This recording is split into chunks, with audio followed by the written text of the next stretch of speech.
Hey guys, let's do an audio test. Is everything sounding okay?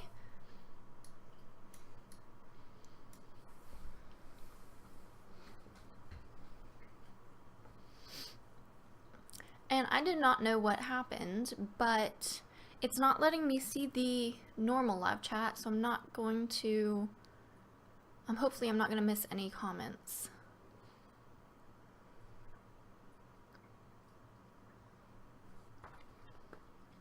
Okay, I'm getting confirmation that it sounds good. Sorry for the delay. I woke up with a migraine, and I had already woken up late to start with, so everything just got pushed back even further. But we're gonna fight through it. I have some of my CBD stuff on, and I'm already feeling a little bit better. So, as per the way the other one went, we're going to start out with the questions that were submitted with the form, and there are significantly more submitted this time. I'm very excited about that. And then once those questions are done, hopefully I will survive and my migraine will not get worse. And hopefully I'll be able to talk correctly because I keep losing track and I keep losing my thoughts. Yeah, once we get through that, hopefully we'll get through all of it, and then I'll go through live chat questions.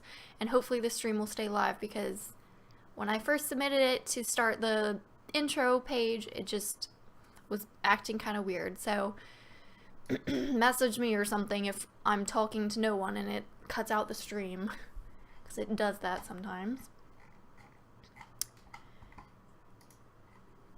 Okay, I'm kind of low. Let me lower this just a tiny bit. There we go.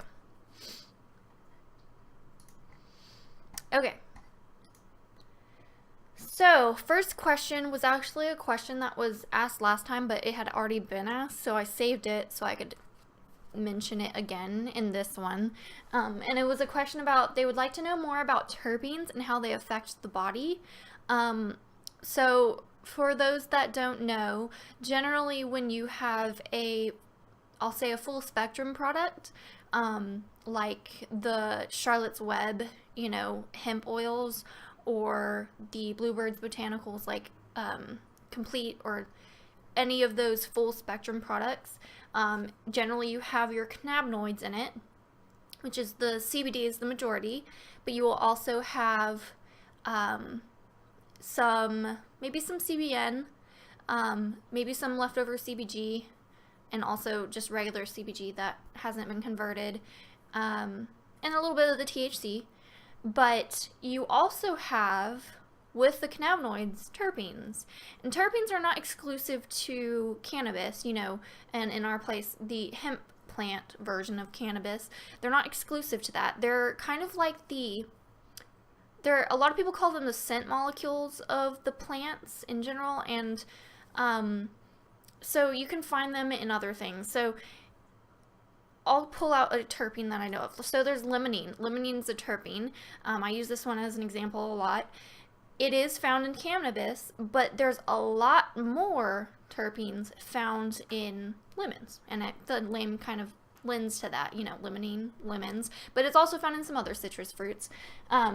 So a lot of times when you have terpenes in something, they give the plant some of its scent, but they also do lend effects to it. So limonene itself, I'll keep using that as an example, is actually kind of more energizing. It's not sedating or anything like that usually. So one that would be the opposite would be like linalool, which is found in lavender. But also cannabis, we're starting to see that it's in multiple things. And linalool is sedating, and you can know that because of what lavender is. Generally, people like it for sleep and things like that. So you can find terpenes in a lot of different things, and they do have effects as well as they lend to the scent and a little bit of the taste. Limonene is in the Four Corners Cannabis full spectrum oil, I believe.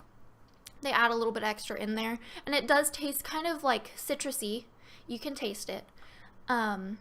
Yes, that's my boyfriend's computer. Mine is like a reflection of that, that you can't see. Yeah, yeah, this room gets kind of a mess because we're always building. This is our computer room. Anyways, so yeah, you can get terpenes. And if you look at products, hopefully, ideally, they will have a terpene analysis, and you could see what terpenes are in that product, because it'll be different, you know. Four Corners Cannabis is really high in, I think you pronounce it myrcene. I'm really bad at that stuff. But yeah, you can find Four Corners Cannabis, which is really high in that. Whereas I think the Charlotte's Web and the lab test I saw was quite high in like eucalyptal, which is another type of terpene. And just whichever one it's high in, it can lend it towards being maybe more sedating versus more, you know, energizing. And a lot of people don't realize it, but what the traditional indica versus sativa, you know, thing, where sativa is supposed to be like more uplifting, whereas indica, people say in the couch, you know, sedating, is actually mostly because of the terpenes. The terpenes are what are starting to be believed that cause the indica or sativa effects. So, yeah. Let me delete that one. Oh, I'm going to close responses so I don't keep getting more. Okay, the form is no longer accepting responses, by the way.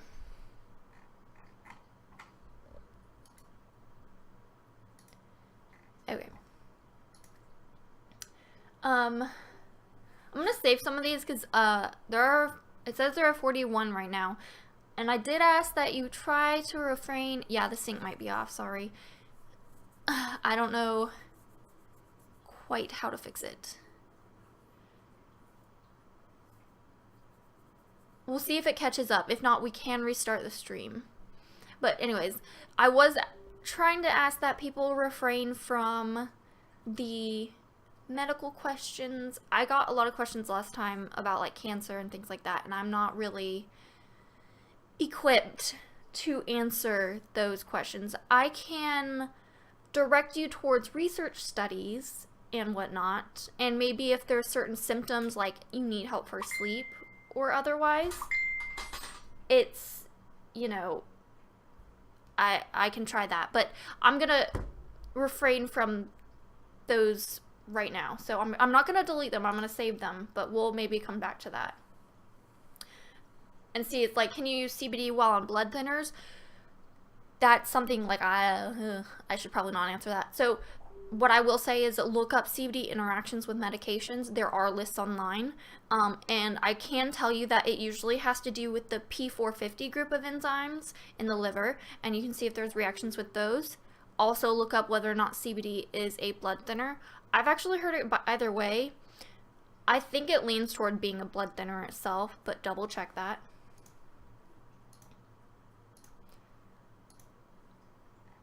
Okay, this one's kind of long. So, says, I'm really confused about dosing and using different brands.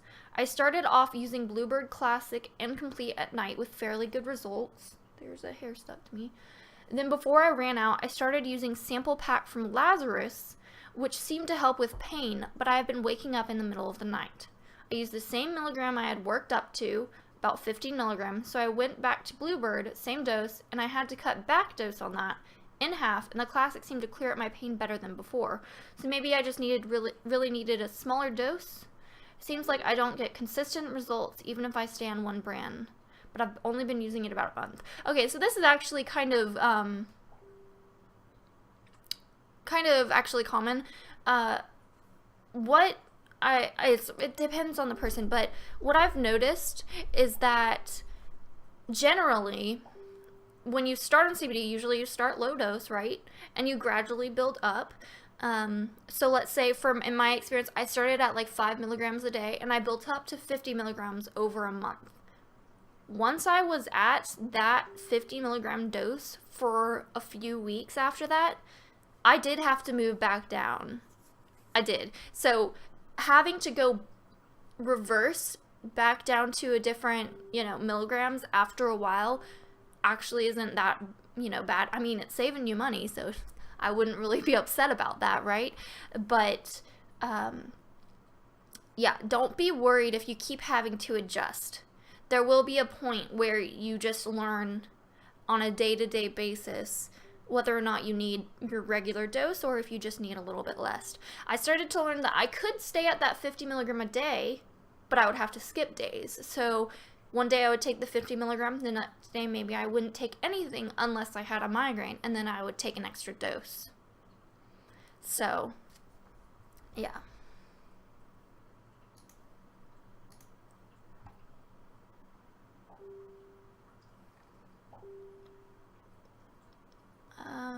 Ooh, I have an 11-year-old son with extremely high muscle tone spasms and severe cerebral palsy. I just ordered Charlotte's Web Advanced Formula Oil for him. I am having trouble figuring dosage for pediatrics. Is there someone you could recommend I speak with, or reliable websites for understandable dosing information? All the calculators I have found online are too complicated for me to understand. Okay, you say you're showing the Charlotte's Web Advanced formula. Have you looked into the Realm of Caring website? They're the nonprofit that's kind of partnered with Charlotte's Web, and they have dosing, pediatric dosing, specifically for that brand. They do have calculators online, but you can also set up an appointment with them. I think most of their are volunteers. They're not quite employees, but they will set an appointment and you can talk about dosing with them. They'd probably be your best bet. And don't hold my word for this, but I have heard that Palmetto Harmony is willing to speak with anyone about dosing, even if it's not their brand. I don't know if that's true because I haven't tried it, but a few people have come to me and said that they were able to talk to them even though they don't use their brand. And Palmetto Harmony,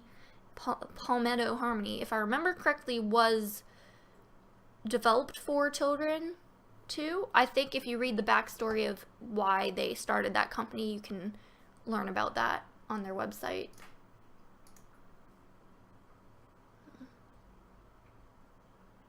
Okay, this one asks a lot about medication. It just says, I have chronic back pain and I've been prescribed gabapentin, codamol, pregabalin, I'm not going to pronounce all these, tramadol, I can't pronounce half of them, sorry, which had dreadful side effects, also amitriptyline. Could you please advise me on types of varieties of CBD that I should take?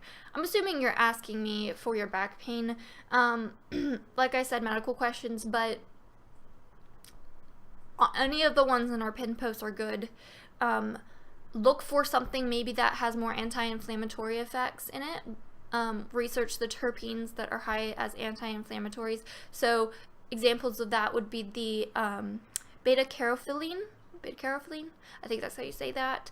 It is extremely potent anti-inflammatory apparently, and it's also a very unique terpene because it's also kind of a cannabinoid. It does bind in a slight way and interact with the CB1 or CB2 receptors, either one, maybe both. Yeah, that one, so I would try to find something that's high in that type of terpene, maybe if you suffer from chronic pain.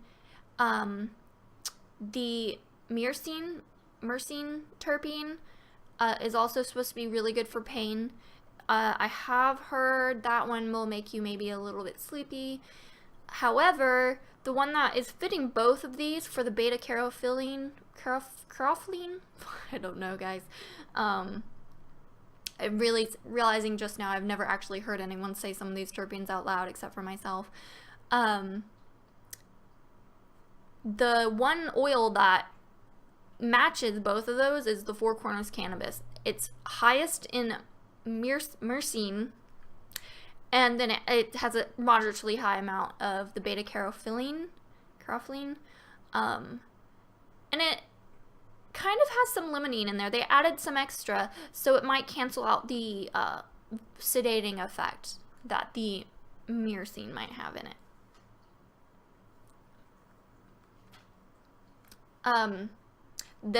Someone's asking for names. For that, let me... I don't know if I can do it like I did last time where I showed... Here. We're going to pull up a terpene chart and I'll point out the ones that they are.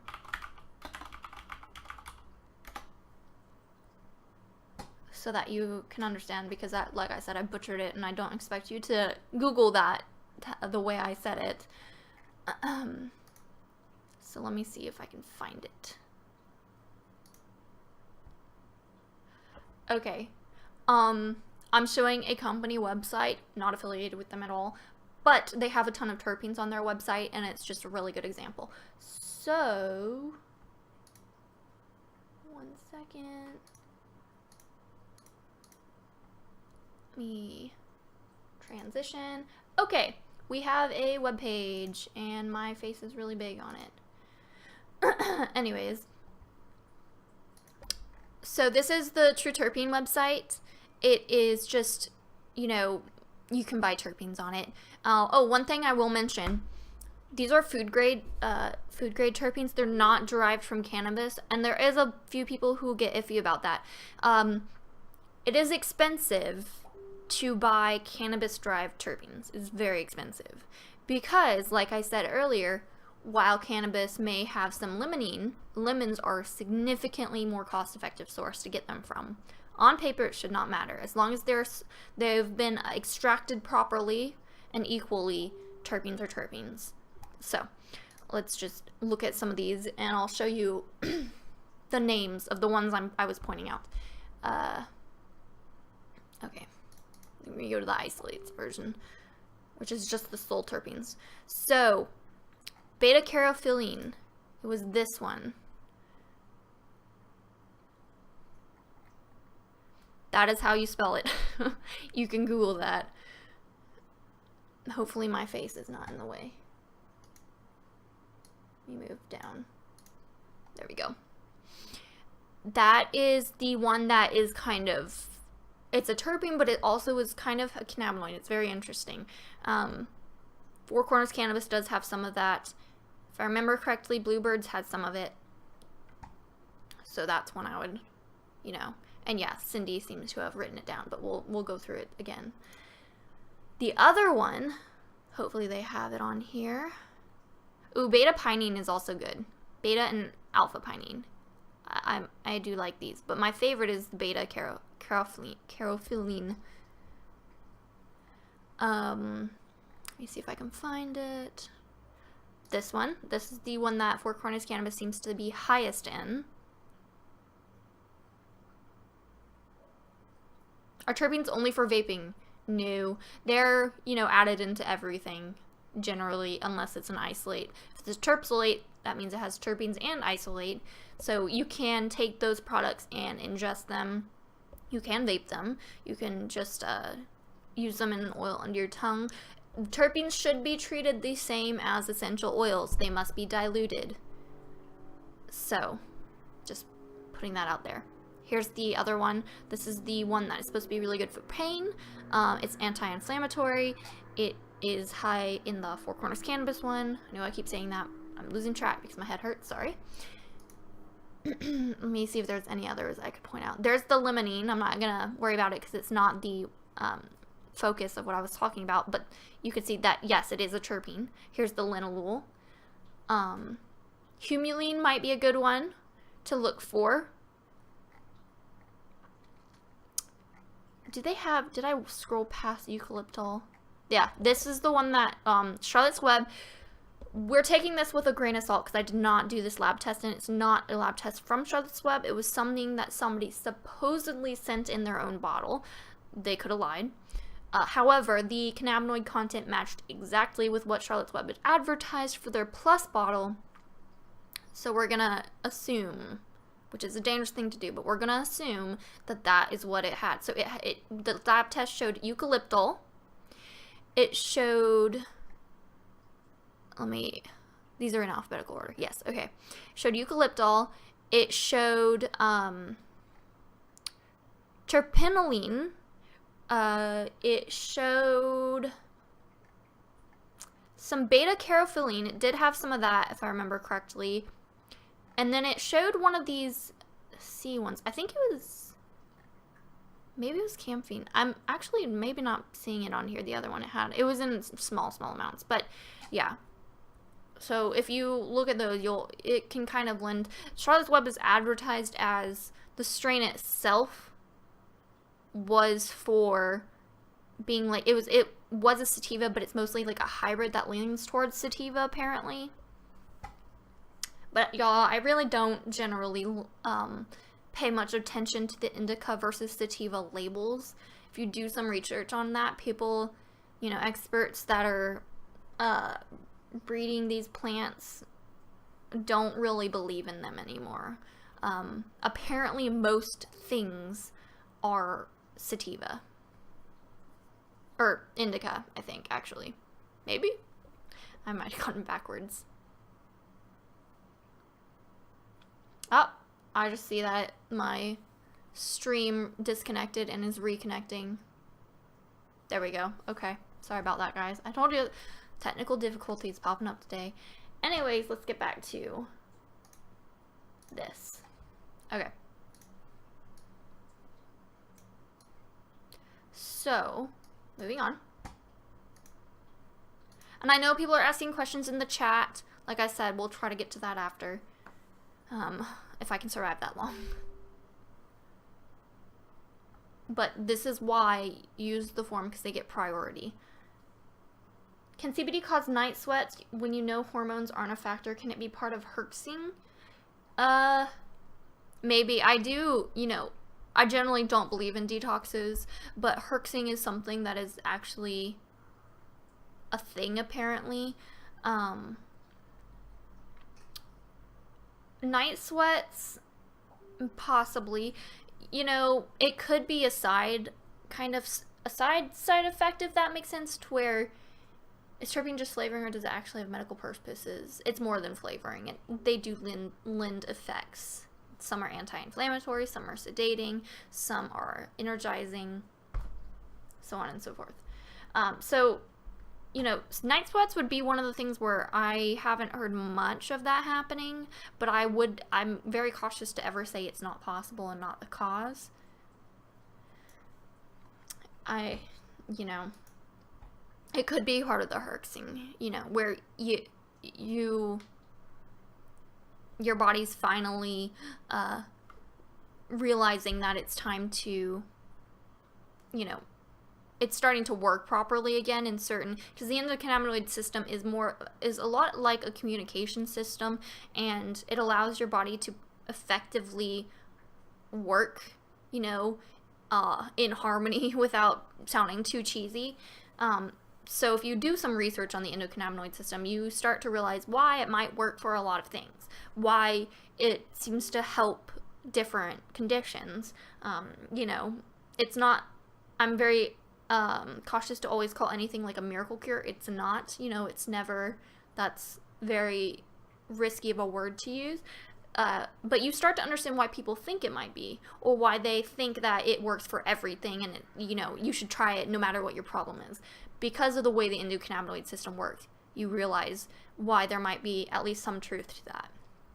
So, if your body's finally starting to work, in these systems that haven't been working very well, and maybe certain toxins have been building up in your body that your kidneys or liver could not properly process, and suddenly they can, and you're getting rid of it naturally, it's not necessarily that the CBD is getting rid of it for you, it's just making it so that your body can finally get rid of it itself in a way, and the systems are starting to work.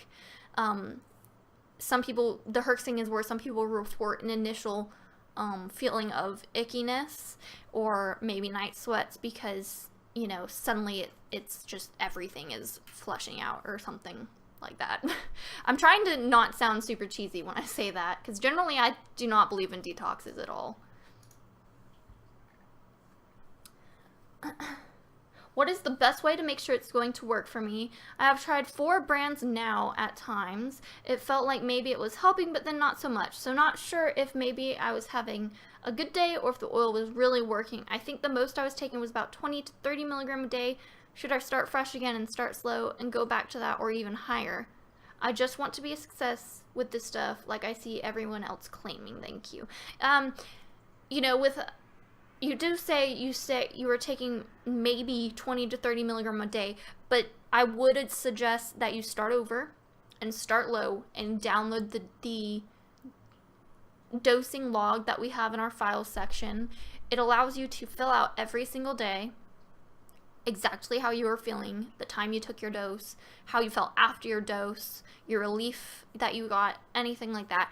It's really important that you keep track and, you know, really organized of exactly how much you've been taking and the ways it's affected you, because it could be that maybe, you know, you weren't taking enough, or maybe the brands just weren't right. I don't know. You say you took 4 brands. I don't know what brands, so I can't begin to suggest what ones might have worked, because it might have been something you already took. So yeah, I guess, yeah, start over, start low dose, build up, keep track, keep a log, and then maybe ask the question again next time, or send me a message or something, and we can go back to that. Generally, if you say, like, what's the best way to know if it's going to work for me, it's hard to say if it's going to work, but you will know when it is working.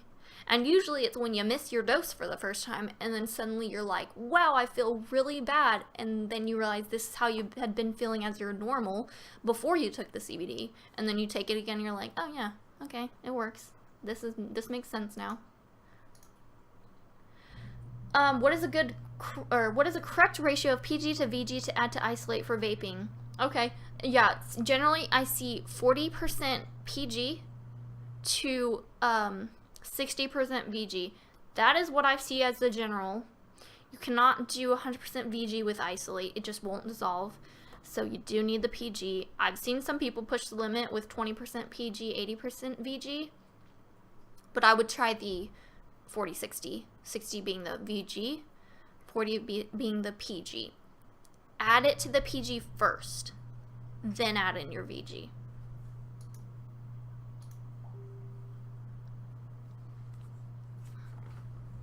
Okay.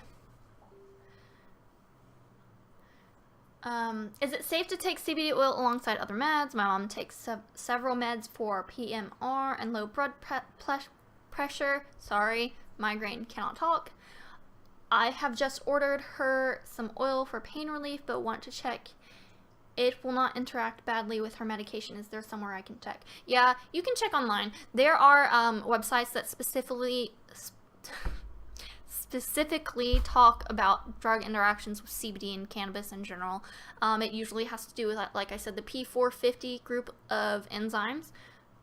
Generally, you can know right away if there's going to be some form of interaction if the drug itself has a label that says do not take with grapefruit, because it's the same group of enzymes in general that have the interaction that CBD does. Generally, the interaction isn't something super scary, but what happens is that the CBD blocks some of the drugs, the normal drugs, from being metabolized and excreted, you know, by your body. So if I take my diltiazem, it's a heart medication, it has the grapefruit warning. It is something that technically interacts with CBD. If I take my diltiazem and CBD at the same time, the CBD will make it so that the diltiazem is in my system for longer than it's meant to be, because my drug is an extended release drug. So it'll be in my system longer and at possibly higher concentrations than it was intended, like than it was designed to be. So usually, and I have spoken to a medical marijuana doctor about this, even though, you know, our products are not marijuana, it still applies.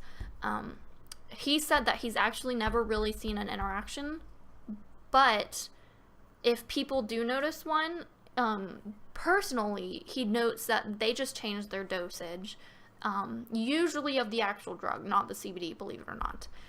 They just lower their dose because it causes it to last longer for a higher amount, so they just lower it so it kind of cancels it out.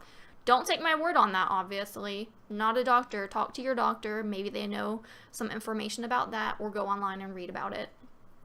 And you can read the exact medications that are interacting with it.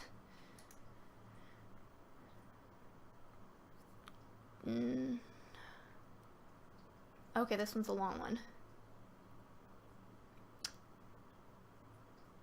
I want to know about the use of a full plant extract high CBD oil 20-to-1 ratio while starting a stop smoking program using the medication Chantix. I understand that when Chantix is introduced into the brain, it targets a specific type of nicotinic receptor, sorry, called alpha 4 beta 2 nicotinic.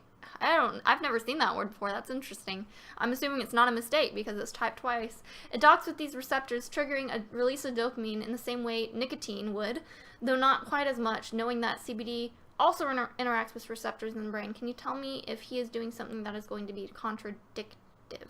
You know, I haven't heard about people using it for, using it while using like a stop smoking medication or drug like Chantix, but I have heard of people using it to stop smoking in general. I don't know quite how it works, but apparently it helps with the cravings a lot, and people just, what I've read, don't get the urge anymore. It just stops. Usually they're vaping it, so maybe that has something to do with it, but I have seen it, but I cannot speak to, I don't know anything about those receptors, like the nicotinic. I don't know about the alpha 4 beta 2 receptors. I don't know about them binding, so I can't really comment on that. However, I can comment and say that people do use CBD for stopping smoking. And then it says, I'm thinking for purposes on inflammation, the 21 CBD product will be good. Yeah, I mean, that's an average. That's what most people are taking on here for their, at least hemp derived.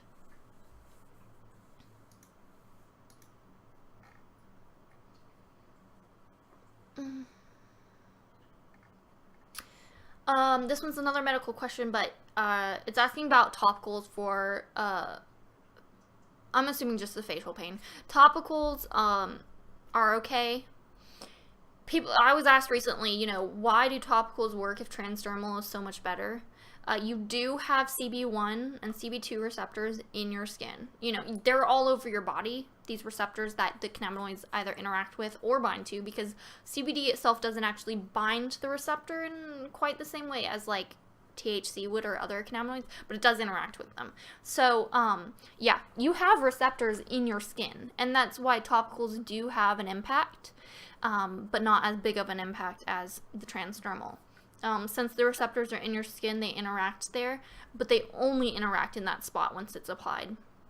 Transdermals interact with that spot, but then they go through the skin and get into the bloodstream and can be dispersed in a way throughout your entire body. You know, it gets into your bloodstream. It can give you more of an entire full body effect.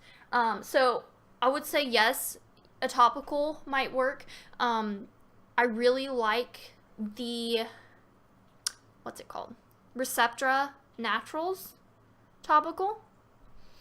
But I would really recommend actually transdermals because I just think they're just a little bit better. They are more expensive and they are harder to find. However, we do know of the Myoderm one. We know that works for a lot of people. It works for me. It's partially what's been getting me through this live stream, my Myoderm, because I applied it on the back of my neck and on my forehead.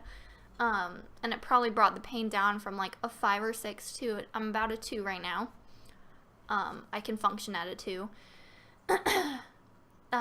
The other one I would recommend would be the Mary's Nutritionals transdermal. It says topical pen sometimes on the label of their stuff, but they're going to be transdermal. It does say to apply it in a venous area, inner elbow, wrist, back of the neck, ankle, that kind of thing, but you can apply it anywhere. So those are brands I would recommend. Four Corners Cannabis does have a topical. I like it, but it's kind of greasy to me. It doesn't absorb super well. Maybe they've changed the formula. I bought mine, it's almost been a year now.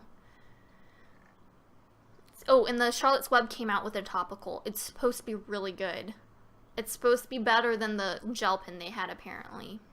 I want to get it. I just can't spend money right now on it. Because I just don't really have a need, but I want to try it.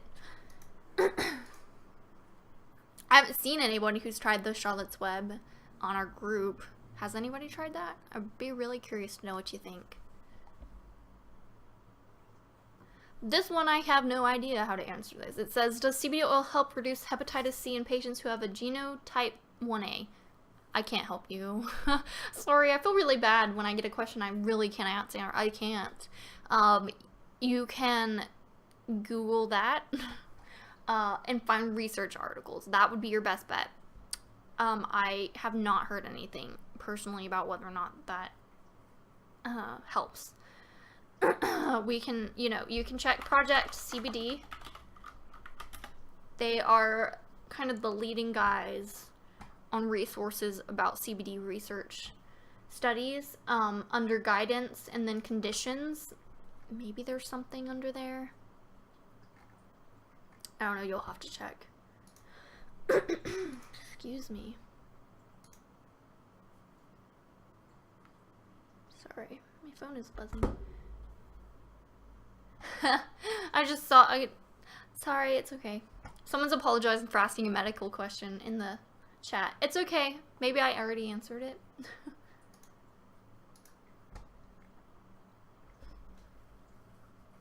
Is all CBD oil the same, or do different brands affect people differently? Like, will a 350 milligram bottle from Green Roads do the same thing as the 350 milligram bottle of, say, Bluebird?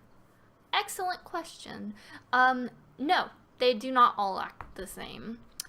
This kind of lends to what I was speaking earlier about terpenes and the cannabinoids.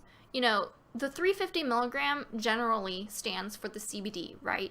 So it's got 350 milligrams of CBD in this one, 350 milligrams of CBD in this one, but they might have different extra minor cannabinoids, like the CBN or CBG, in different amounts.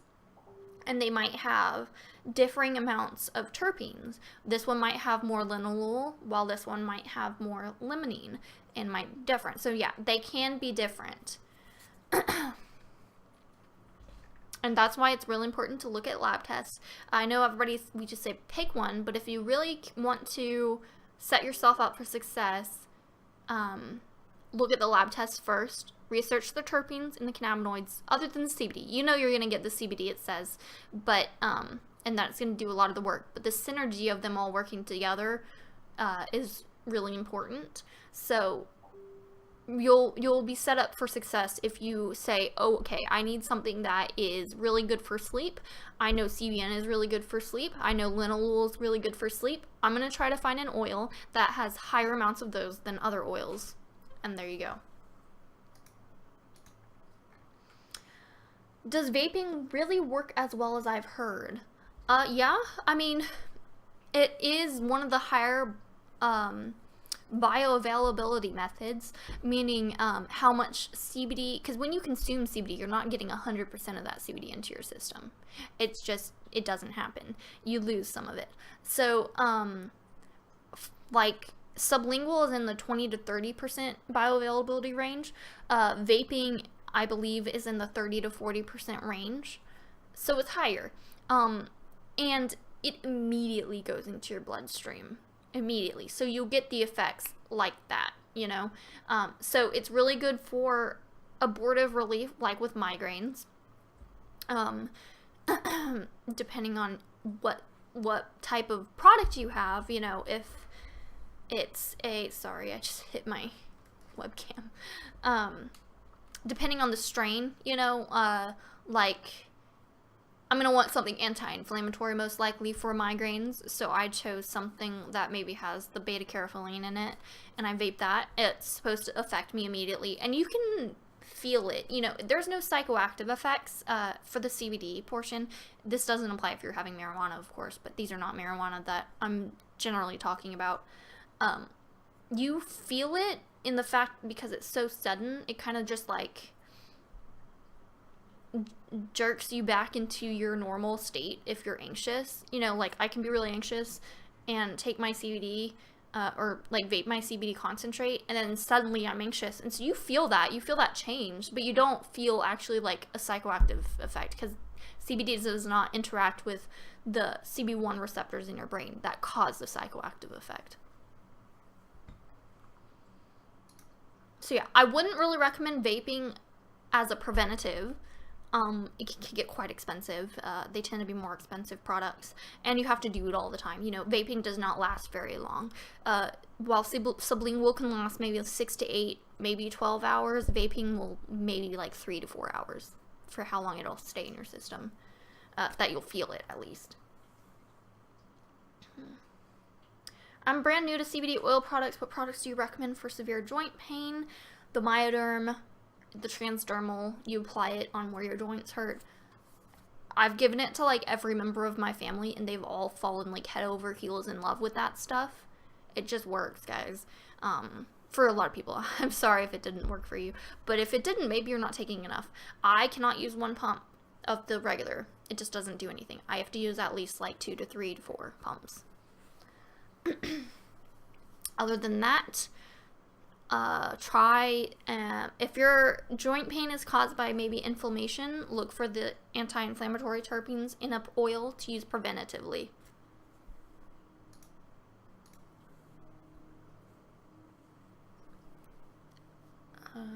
I'll answer questions on there after I'm done through these. We've got 26 left. How do I know if an oil has the amount of CBD in it that it claims to have? That's pretty simple. It's the lab test, third-party lab tests. You don't just go for lab tests that they use like in-house, that they've tested themselves. You want something that they've taken their oil that's been already bottled, sent it off, and somebody else tested it. If it matches, then you're pretty much good to go. Of course, also you want to take in, like reviews and testimonials from our group, because we've vetted most of the brands that people are taking. Let's see here. Oh, some of these are blank.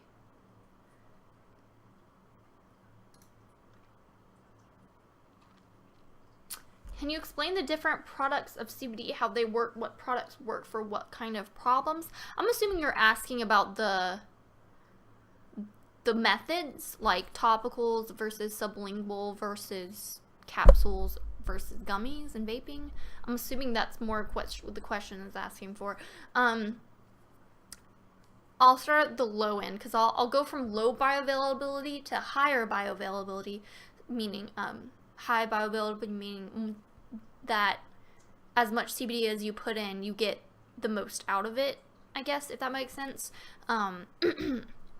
So basically, lowest bioavailability would be the oral method, and that means swallowing it, so capsules, edibles like gummies, food, things like that. People like them. They're definitely relatively popular, but they're the lowest bioavailability basically you can get. It's like 5%. You're barely getting anything. So what that means is that what you take in a capsule might have to be a higher dose in general than what you would take in like a sublingual. You might have to take more to get the same effect in a capsule.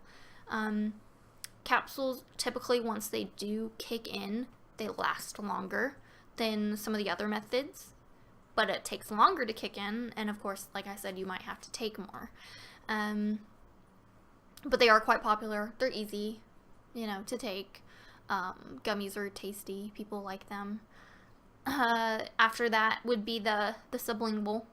So you go from capsules to the sublingual. Sublingual is probably the middle range. It's really good for prevention of whatever your condition is, like prevention of migraines, maybe prevention for your anxiety. The bioavailability of that is in the 20 to 30% range. Usually people take that twice a day, maybe 3 times a day. Some people take it microdosing constantly throughout the day. It really just depends. It kicks in pretty fast because sublingual, it goes immediately into your bloodstream, usually within an hour to 2 hours. I've felt it within 30 minutes, Following that would be the vaping, which is the 30 to 40% range. Kicks in almost immediately. Doesn't last super long, but the advantage is that it works really fast. So it's really good if like you suddenly like, oh, I'm really anxious, or oh, I'm really nauseous right now, and you don't want to wait the 2 hours or whatever for it to kick in. Vaping is good for that. After that, we have things like suppositories and transdermals. They're actually quite high bioavailability. I've seen in the 70 to 90% range. They just, you get a lot out of them. They work quite fast. The transdermal, I think when I looked it up, it was like within 15 to 30 minutes it'll kick in when you apply it. It seems pretty accurate, but they do come at a cost. They're quite expensive. And then also there's topicals, but they don't really have a bioavailability in the same way because you're not actually getting any of it into your system. You know, it doesn't get into your bloodstream at any point. So they just work locally in that spot. And generally, they won't go super deep. So I wouldn't really apply a topical, say you have like ovarian cysts or something like that. I'd still probably go with a transdermal over a topical.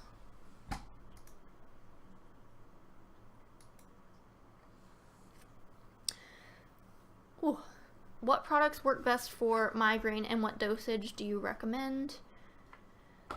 I guess, I mean, it depends on what the triggers for your migraine are. For some people, maybe their migraines are caused by neck pain or issues with their neck and their nerves. Other people, you know, they don't know the cause, maybe.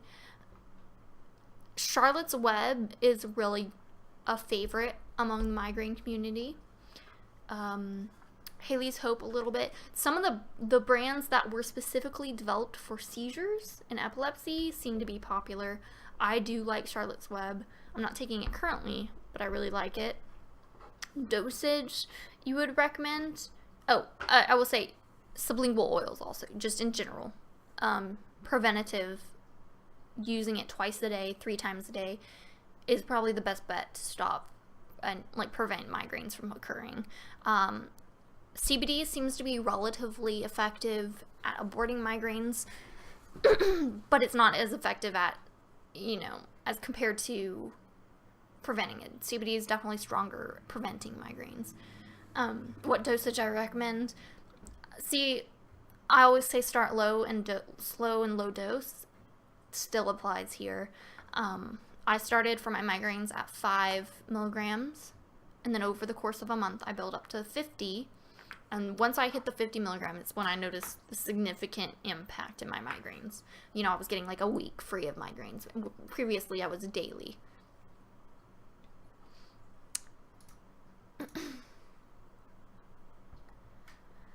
This one says, I own my own business, so I'm constantly lifting and straining my back. What CBD products should I use? If you want to prevent it, you know, a daily dose would be good. The preventative sublingual method. But if you want to apply it just whenever, I really recommend trying the Myoderm stuff. I'm not affiliated with them, I swear. I just really like that stuff. I've never had something that works that well. And I don't know of anything else like it. You know, if anybody knows of any other truly transdermal products other than that and maybe the Mary's Nutritionals, let me know because I want to try it and see how it compares, but I just haven't found any.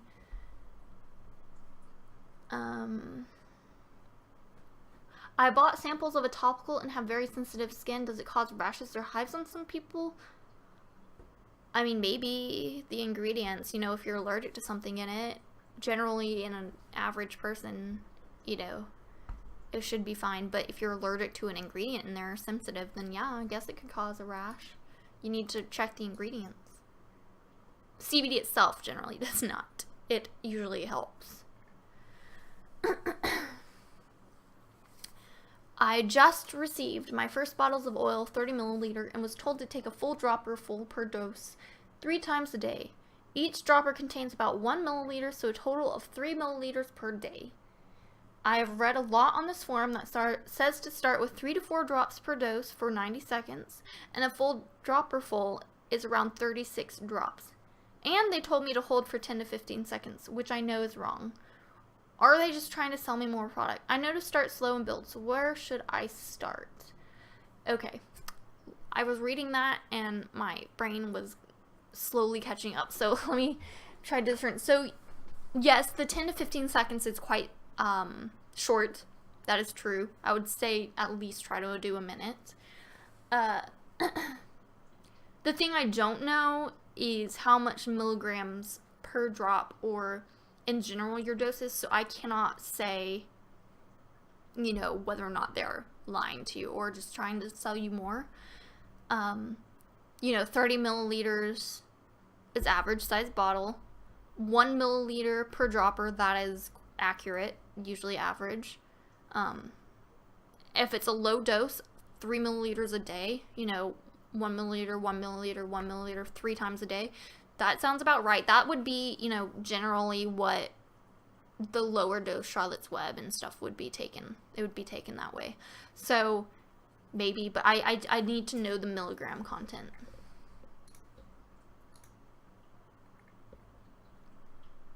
I'm a little confused. Is marijuana part of the hemp family? Is beta-carotene found in marijuana? How are these connected? CBD, BCP, and copaiba? They all have cannabidiol. I know all 3 does not contain THC. What's connected? Okay, whole different thing going on here. Okay, so we have cannabis. It kind of branches legally, at least where I am in the US, into 2 separate plants. Hemp and marijuana, they're both cannabis. The legal difference is that hemp contains less than 0.3% THC and marijuana is anything over that. That is the only difference legally. Some people believe, you know, in this the industrial hemp stuff, that hemp is only really long stalks and stems with no CBD, you know, nothing in it, nothing good, only used for making paper and bags and yarn type of rope things like that. Not anymore. It used to be, but thanks to the Farm Bill, we now have people breeding the cannabis to just, it's really good. You know, it's meant for consumption. It's got high CBD. It's got a variety of cannabinoids and terpenes. It just doesn't have the THC, so it qualifies as hemp. Is beta-carotene found in marijuana? Yeah, sure. I mean, it's a terpene. It's found in cannabis in general. It's also found in other things. How are these connected? I mean, I'm trying to pull it all together. Copaiba is an oil, right? I think doTERRA or something, that brand of oils, is trying to like make that a thing. They claim it has high amounts of the beta-carotene, right? I don't know anything about that. I looked into it, but I don't know much. But beta-carotene does not have CBD. It's a terpene. It's not a cannabinoid. It's usually a terpene found within a CBD oil. Let me see.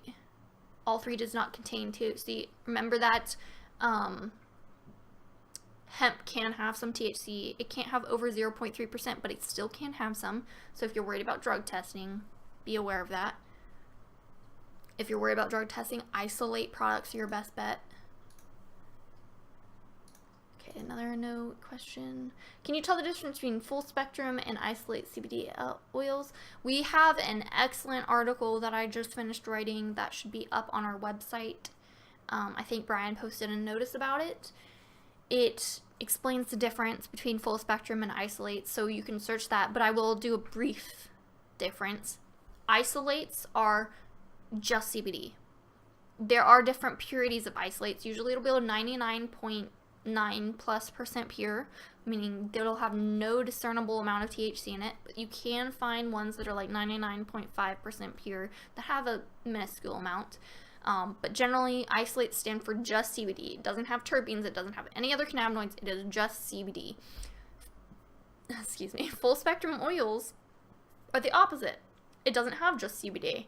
It has some other minor cannabinoids. It has maybe some of the THC in varying amounts. It has some terpenes.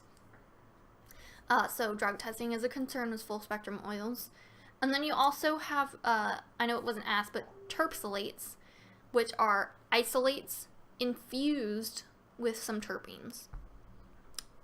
No other cannabinoids, but it does have some added terpenes to give a boost to the isolate, to the CBD, for some extra effects.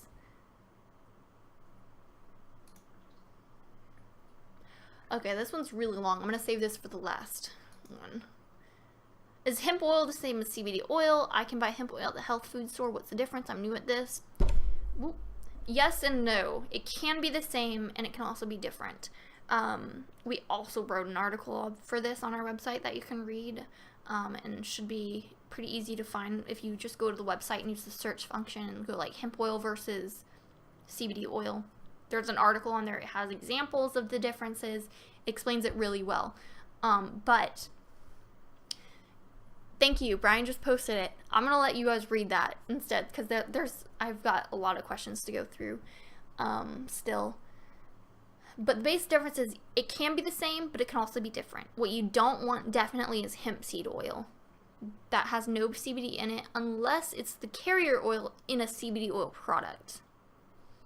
And that is why I recommend reading the article Brian just linked to.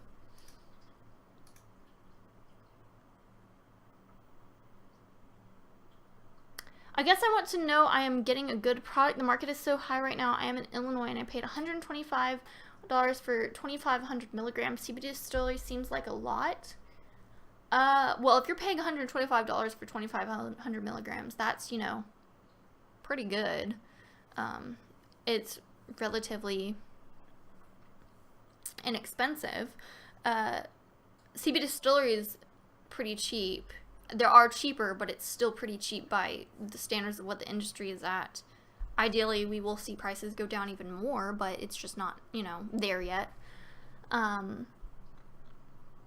Yeah, I don't know. CBD distillery is on the lower end to begin with. Lazarus Naturals is supposed to be even more expensive, or even cheaper. I'm just realizing my camera, the light is shining and creating like this effect. Weird. Has CBD been found to reduce inflammation? Yes, it has. There are research studies on it. You can read all about that, actually, on Project CBD on their website. You can even read about it for specific medical conditions. This is now starting to bother me, that little light thing. Weird. I have the blinds closed. It's like shining just perfectly. Yeah, the window. I've never had that happen before, even though I've used this like right at the window. It's like the perfect angle. I can't. Oh, wait. There we go. Now it doesn't look quite so weird. Okay. I've been using Green Road's products for a little over 2 weeks now. They seem to be helping with my inflammation and muscle pain, but not with my arthritis and joint pain.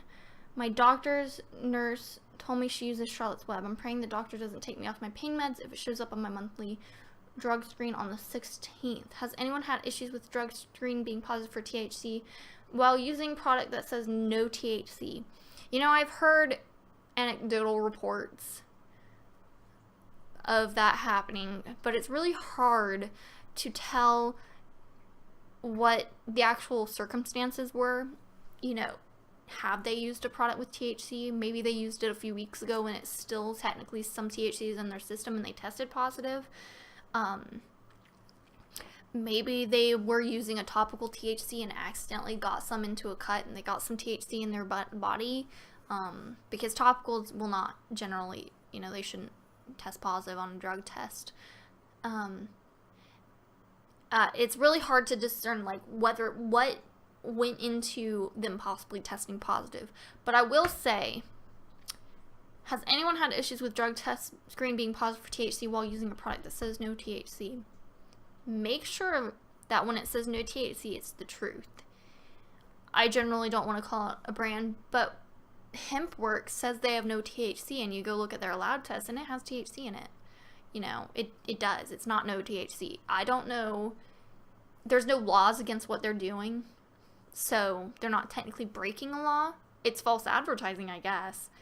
The Charlotte's Web definitely has THC in it. I mean, the advanced especially has 2 milligrams of THC per milliliter. So my 100 milliliter bottle, this bottle, fully legal, it's hemp, but it has 200 milligrams of THC in it. That's still under 0.3%, but that's more than enough to test positive. So yeah, I don't specifically know about Green Roads. I did post a comment about my concerns with them. I'm not sure if I should be concerned more like, because of some of the rumors we'll see. But yeah, look at the lab tests. Don't trust the label. Look at the lab tests. Even do that with any of the brands like that we have for the vetted brands even. You know, always routinely check. Maybe something has changed, you know, you never know. Explain how CBD is from both the hemp and the cannabis plant. Well, hemp is cannabis. You know, it's important to understand that hemp is cannabis. You know, it's not there. A lot of people say hemp and they say cannabis, and when they say cannabis, they're like implying marijuana as if they're two separate things. Legally, they are in terms of the THC, but they're actually the same general plant. So they both have CBD. It's just, it's a naturally occurring cannabinoid in the plant. You can have industrial hemp that is very low dose CBD. You know, it doesn't really have much in general, but oh, for the hemp works I did see it mentioned again. I will say that the lab test they have now is significantly less THC than they used to have. I think, or maybe it's more now. But either way, they had like 2 milligrams per milliliter at one point for HempWorks. The sun is doing its thing again. So it does change over time, so you need to keep an eye on it. Is there or has been any drug reaction with other medication I take? Should I worry? I've already answered that. Look up the P450 group of enzymes and the grapefruit interaction and see if it all applies to your medication.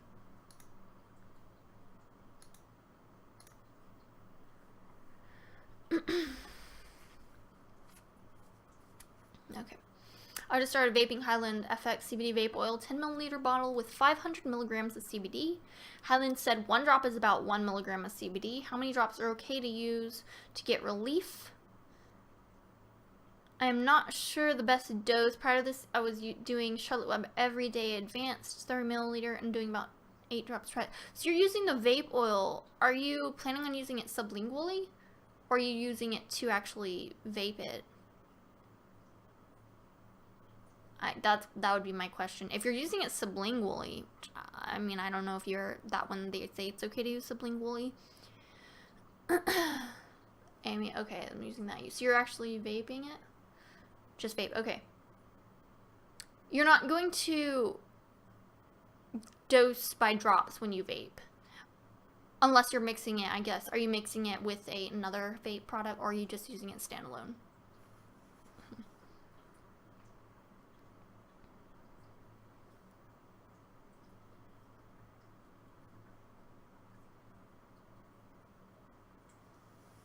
Okay, so you're just vaping it as it is.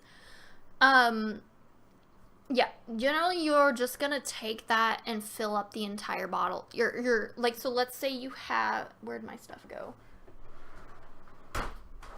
Hold up. I'm trying to find my vape stuff. Aha. So let's say you have a vape. Standard vape. Has a tank. You fill it up with e-liquid or CBD e-liquid, not CBD oil. You can't vape the oil for anybody watching. But you have your tank and you want to fill it up. This is 1.3 milliliters, I think. You don't really add just drops in here. You fill the entire thing up, or at least enough to cover the coil, which is the part that sucks up the liquid and it vaporizes it. It has cotton in it, and just, that's how it works. So yeah, when you vape liquids, it's really hard to do it by dosing. I mean, I know if I have like a 1 milliliter tank and I fill it with 1 milliliter oil, or 1 milliliter of e-liquid, if I know how much is in that 1 milliliter in general, I know if I empty the tank, I got that much, you know?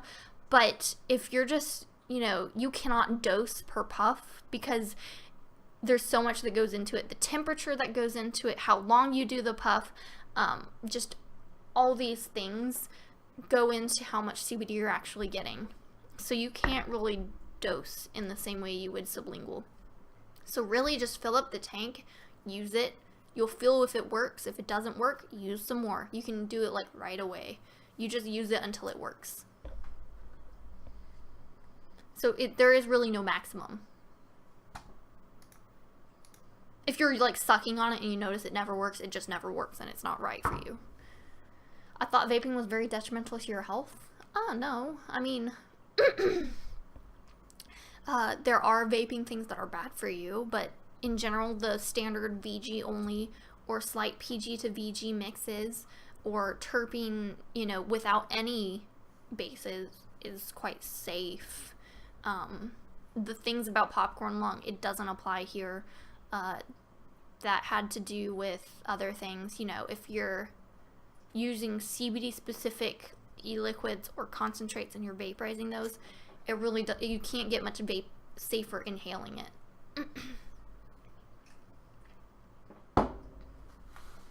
There are temperatures you want to abide by. I will say that. You don't want to heat it very hot. You want to stay relatively low temperatures, and there are guides online. I generally say no higher than 400 degrees Fahrenheit.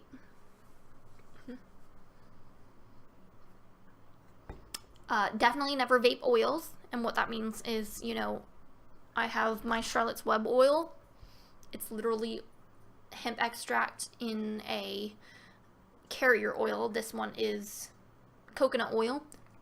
Never vape just regular sublingual oils ever. Make sure it's something that says it's for vaping, and even then just double check the ingredients. Oils cause lipid pneumonia, and it's quite bad.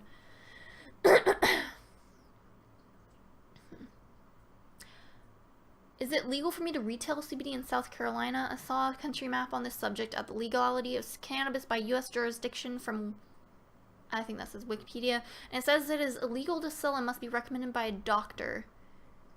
I don't know if it's legal for you to sell it. South Carolina. Maybe we have some South Carolina members.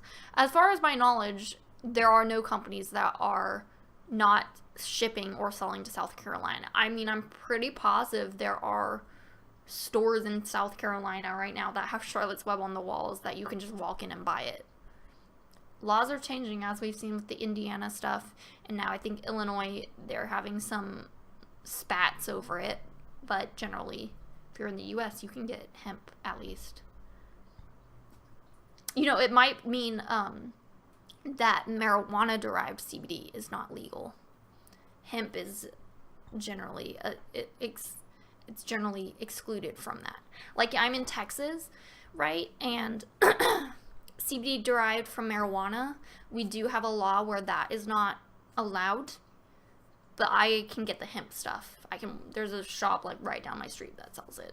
There's an actual CBD specific shop in my city that sells just CBD products. They make it in-house, and that's legal. Highland Farms is in Texas. They ship out of Texas. How many CBD distillery capsules should I take for pain? I don't know. They have different capsules, don't they? So like they have, I'm gonna look it up. I forget what milligram content, but they have a few different ones, don't they? Ooh.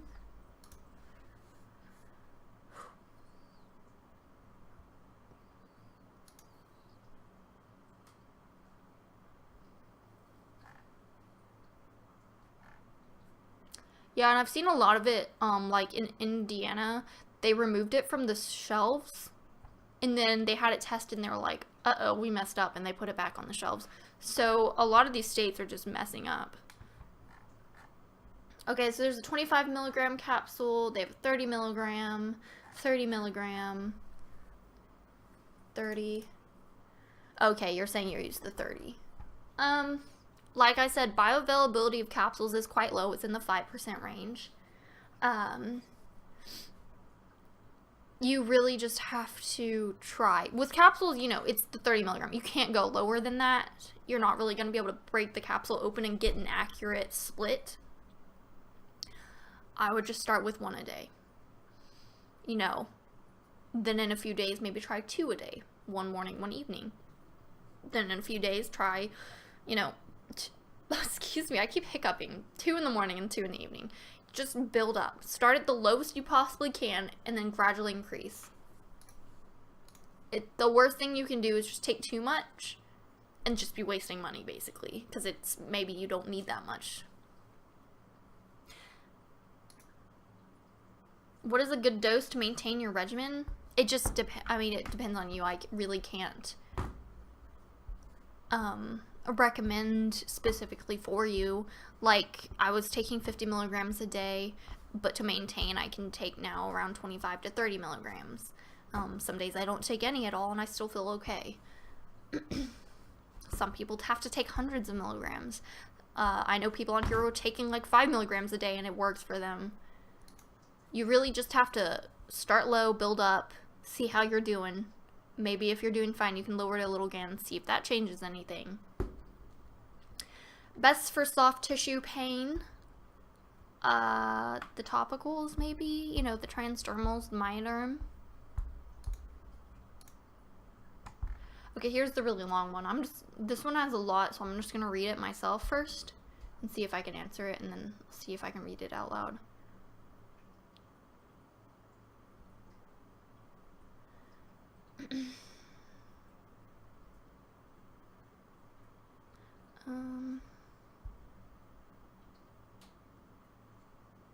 Okay. Oh, they're just saying they weren't able to watch the live stream. Okay, they're saying they're on their 6th month recovering from 3 major back surgeries due to a failed spinal fusion of the L5-S1. The previous cage had fragmented and the bone never grew. One of the titanium screws was resting on my lilac artery that led to my legs, and part of the cage was pushing on my nerve. My spinal canal has narrowed, causing spinal stenosis, and my S1 nerve root is damaged. I have been dealing with this since 2010 and have made the rounds for injections, medication, alternative treatments, and now 4 back surgeries. This last round went through the back, then the stomach, then my back again, all within 3 days. That sounds brutal. The nerve damage has caused numbness of my right leg from the knee down, mostly on the right side of my calf to feet and toes. The nerve pain can be so extreme and debilitating. I have leg weakness and lose my balance and a fall risk. I use a cane for gait assistance and my walker rollator when it's at its worst. I need to desperately wean myself from all of the medications so I can, sorry, hitting things, so I can gain my mental clarity and improve my health. I tried a local CBD tincture provided by a friend at 150 milligrams. This provided a small relief, but because I am on narcotics and pain and nerve medication, I cannot determine its effectiveness. I would like to try a higher dose from one of the site's reputable sources, but I do not know which to choose from. 0% THC is a must. Your guidance is very much welcomed. Okay. Yeah, 150 milligrams is very small. I'm not, terribly surprised that you wouldn't get much relief from a bottle that contains 150 total. I don't know how much you were taking daily. I don't know if you were taking it daily. So maybe you could message me and we could talk a little bit more about that. But my mother has a fused spine. She had scoliosis as a child and teenager. She had her spine fused as a teenager. I don't know the extent of, I don't know which parts of her spine they fused. However, she did go through that. And then last year, she had another spinal fusion, which is fused to take out the screws and the rods in her back and put in new ones and fuse the rest of her spine. The reason I'm saying this is because she has some similar issues with nerve problems and what I'm assuming is normally excruciating back pain, but my mom's like a trooper and she doesn't complain about anything.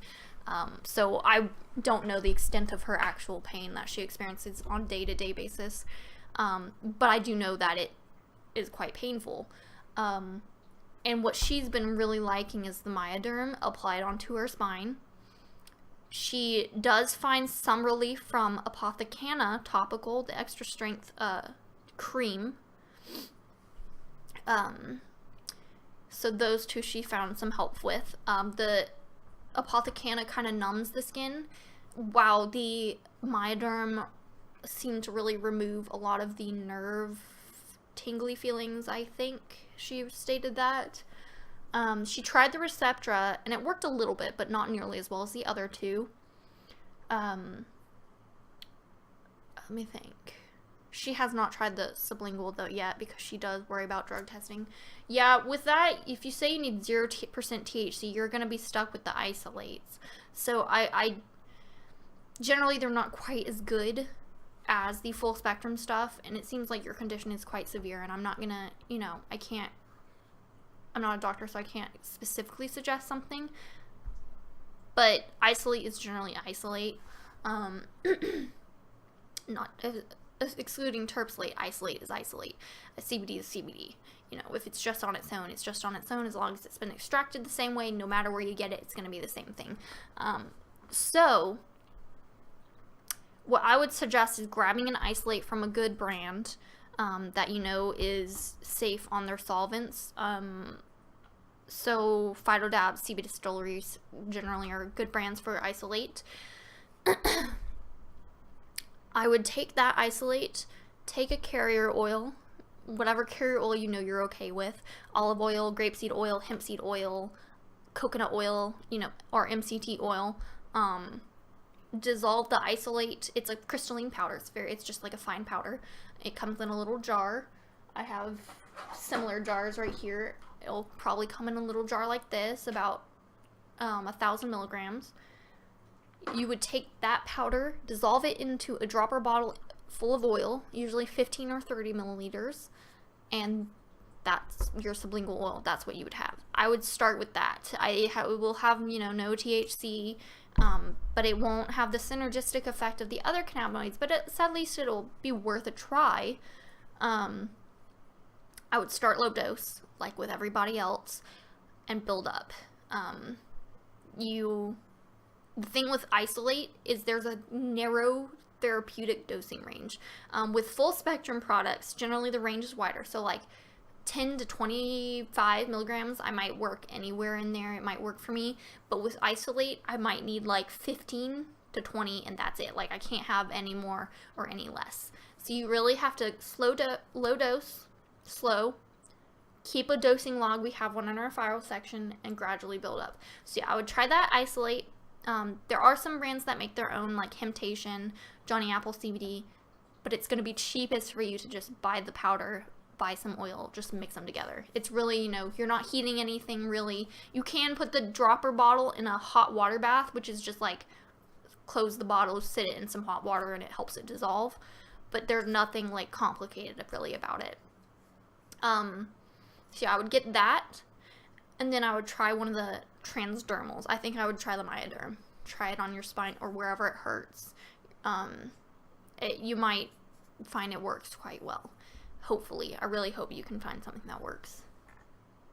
You can also, anybody's welcome to message me. I try to respond to messages. They go to my like other, request folder, so sometimes I don't see them right away, but I always am willing to answer other questions. Or follow-up questions, or if it's something where I don't have the capability to research it right now to help you, but I can direct you to links later. Can you please recommend a specific oil and dosage that treats muscle, nerve, and bone pain? I also have insomnia, sublingual oil, I'm assuming. It just, it seems like it's the bone pain caused by inflammation.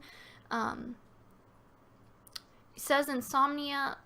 Generally, I said I like the beta carotene for inflammation, so oils high in that. And for the insomnia, the myrcene might be good. However, the one I would suggest for that is the 4 quarters cannabis, because it has the myrcene and the beta carotene, but it does have limonene. So while the myrcene is normally sedating and good for pain, the limonene can be kind of energizing. And I did find the 4 corners cannabis oil to be energizing. However, it never kept me up at night. I could use it at night and I felt fine.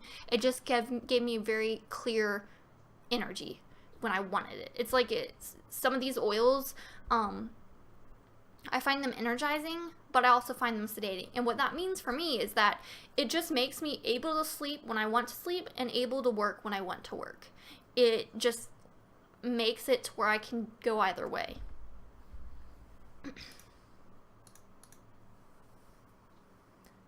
Does CBD oil have any effect on one's adrenals? You know, I actually haven't looked much into that. I've been hearing a lot about that lately and some of the other groups I frequent. So I can't quite answer that because I'm not an expert on that yet. But that's an interesting question. I'm going to save that one for the next stream, and hopefully I'll be able to answer it better. What CBD oil is good for trigeminal neuralgia?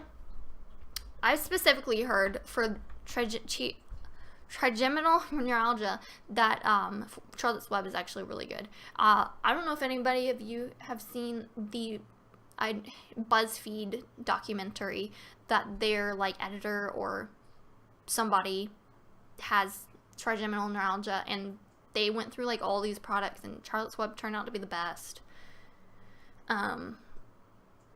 It seems to be a good bet, at least, for that. So I would check that out. Okay, and so that's all the questions on there. I can try to answer some more. My head is starting to hurt a little bit more, so I'm going to have to cut this relatively short. We're already going on about an hour and a half. But yeah, let me see if there were any questions. I see there are a lot of questions, but specific ones.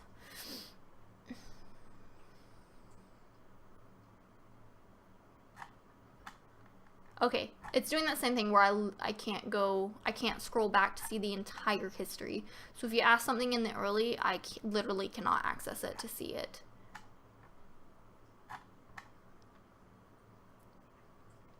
Is there anyone who has organic CBD oil? So it's interesting, is that in the US, cannabis cannot be organic. Like USDA organic, it can't be yet. Of course, there are companies that use organic practices, but they can't actually put the label of USDA organic on their label. You know, so most of these brands are using organic practices. It's just, you know, kind of the standard now, believe it or not.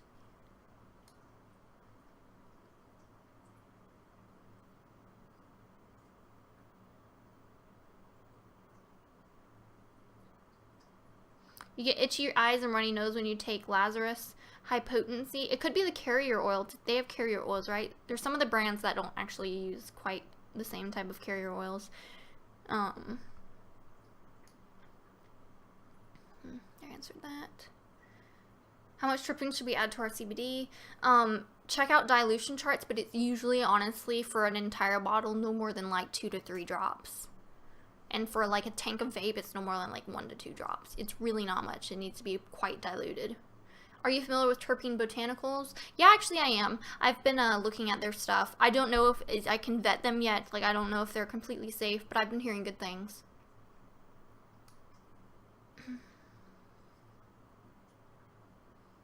I was told I could add Green Road CBD oil to my e-juice and vape it. I've heard that. I've heard that no higher than the 500 milligram. So the 250, up to the 500, you know, apparently you can use that. I kind of still wouldn't recommend it because it looks like they do have oils, like actual oils in their stuff, and maybe that's why they say no higher than the 500 milligram. Maybe the concentration of the oil they believe gets to be too much. I consider any actual oil too much, so take that, you know, be careful with that.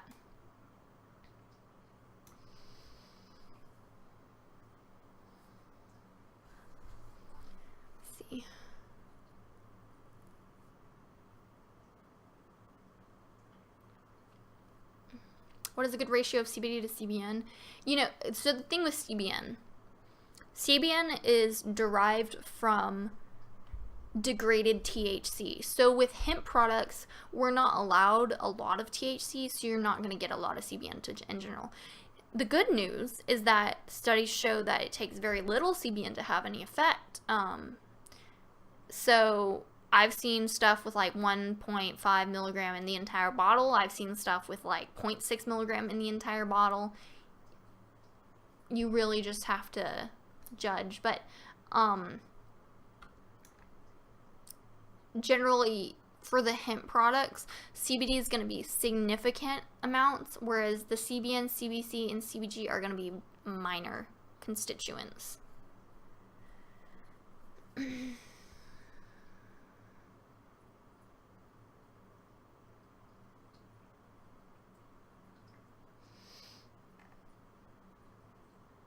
Okay.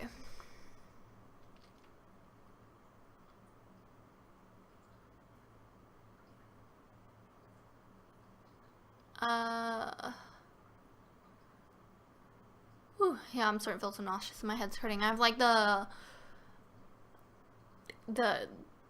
words can't. What are these called? Lights. Oh my lord. Okay, yeah, these lights are shining on me. They're like studio lights. So that cause this is kind of a dark room in general. It's starting to get kind of painful. So I'm gonna stop the stream here. So I can go ice my face. But I'm really glad that we're starting to do this. Of course, planning on doing this regularly once a month generally. Hopefully at the beginning of the month. We did it like what, the 8th last month. This is the 5th. So something around that time. Maybe I'll be able to start doing it where it's just a recurring event on the event page. But I can't quite get my schedule to be the same thing every single month. So I can't guarantee it yet. But yeah, this can become a monthly thing, at least on some date on the month. So in conclusion, if you have any extra questions, I'm going to open up the form. It's open again. You can submit questions on that form from now until the next stream, and then I close it again and answer the questions, and the same thing repeats. You can always message me and I'll try to help. If you have a specific medical question, I'm not a doctor, you know, but I can try to guide you towards things. You know. Yeah. So I will see you guys in the group answering questions sometime. Bye.